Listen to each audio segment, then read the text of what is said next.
एक बहुत दुखद खबर आई है कि 1 लाख सैनिकों की संख्या कम करने जा रही है सरकार अगले 3 से 4 साल के दौरान में। मैं समझता हूँ ये बहुत ही गलत कदम है। देखिए, सरकार अपने कोई भी तर्क रखे, लेकिन उनके तर्क मुझे जायज़ नहीं लग रहे हैं।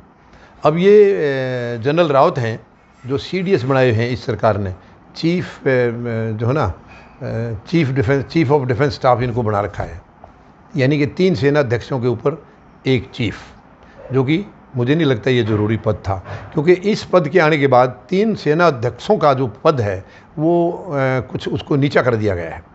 उनकी पावर अब इस्तेमाल, देखिए, वो अपनी अपनी सेनाओं के अध्यक्ष थे, अपने अपने बॉस थे और अपने तरीके से काम कर रहे थे, लेकिन अब उनके ऊपर एक बॉस बिठा दिया है। अब उसके तरीके से काम करना होगा और वो जो है डायरेक्ट प्रधानमंत्री के पास जाएंगे। पहले तीनों सेना अध्यक्ष प्रधानमंत्री से मिलना जुलना होता था, आज केवल CDS मिलेगा, चीफ ऑफ डिफेंस स्टाफ मिलेगा। ये दुर्भाग्यपूर्ण है, ये गलत है, ऐसा नहीं होना चाहिए। और वो जब से आए हैं सेनाओं को कमज़ोर करने में लगे। ये जब सेना अध्यक्ष थे तब भी इन्होंने सेनाओं को कमज़ोर किया है जनरल रावत ने, और अब उसके ऊपर और गंभीरता से आगे बढ़ रहे हैं।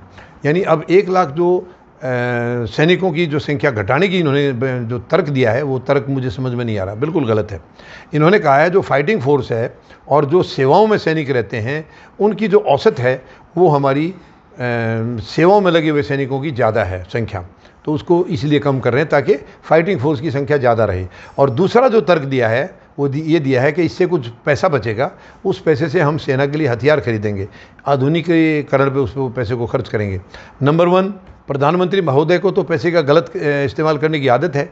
उनको सामने पैसा नज़र आएगा, वो रह ही नहीं सकते, वो इसका कहीं ना कहीं गलत इस्तेमाल करेंगे, तो वो हथियार कैसे खरीदे जाएंगे।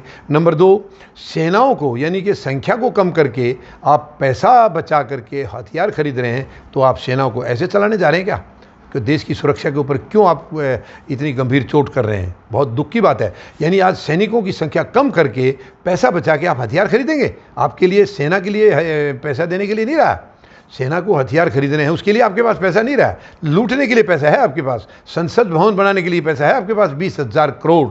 आपने सैनिकों का DA तक बंद कर दिया है, क्यों? अब ये और कम करने की क्या क्या, देखिए, ये बहुत दुख की बात है। अगर सेनाओं के पास हमारे पास हथियार देने के लिए पैसा नहीं है तो शर्म की बात है। और संख्या कम करके आप अपने पड़ोसी देशों को क्या संदेश दे रहे हैं? दोनों तरफ से देश, दुश्मन देशों से हमारा घिरा हुआ है, एक तरफ चाइना है, एक तरफ पाकिस्तान है, और दोनों आपस में मिले हुए हैं। उनके लिए हमें अपनी सेनाओं को और मजबूत करना है, संख्या और बढ़ानी चाहिए, और आप कम करने जा रहे हैं। और बहाना बनाया है कि पैसे का जो है बचत करके हम इनको आधुनिकीकरण पर खर्च करेंगे। धिक्कार है ऐसी सरकार को जिसकी मानसिकता इतनी पुअर है। तो ये जब से आए 7 साल से प्रधानमंत्री महोदय सेना को कमज़ोर करने में लगे हैं। बट इसके लिए मैं 140 करोड़ लोगों का, देशवासियों का आह्वान करता हूं, हमें इस फैसले के खिलाफ खड़ा होना होगा। सेनाओं को कमज़ोर नहीं होने देंगे हम। सेना कमज़ोर होगी तो देश कमज़ोर हो गया, देश किसके सहारे टिकेगा? ये लंबे लंबे भाषण देते हैं, करते कुछ है नहीं, तो ये बहुत दुख की बात है। हम इस फैसले का कड़ा विरोध करेंगे और सैनिकों की संख्या बिल्कुल कम नहीं की जाएगी। धन्यवाद। जय जवान, जय किसान, जय हिंद।